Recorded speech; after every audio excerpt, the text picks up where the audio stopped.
Është kthyer në Shkodër grupi I besimtarëve që këtë vit kryen ritualin e haxhit në vendet e shenjta.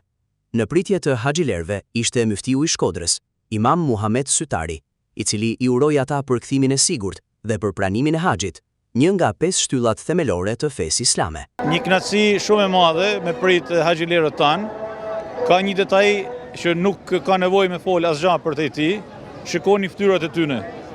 Ata janë kthyer nga një udhtim I lodhshëm, disa orë fluturim, lodhja, strapaca, valigjet, kufini, kështu me radhë, por shikoni fytyrat e tyre. Ju shënrit fytyra, si diell, si han. Pse?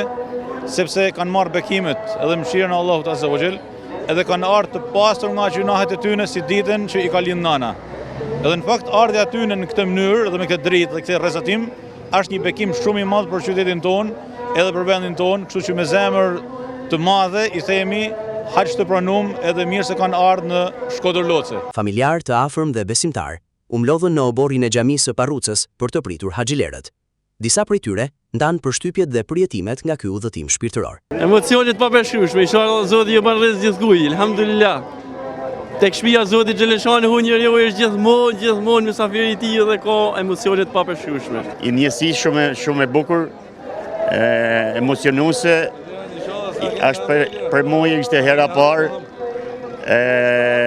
Lus Allah si të më bajnë të mujtën shkoj edhe herë tjetër, paktën edhe herë tjetër.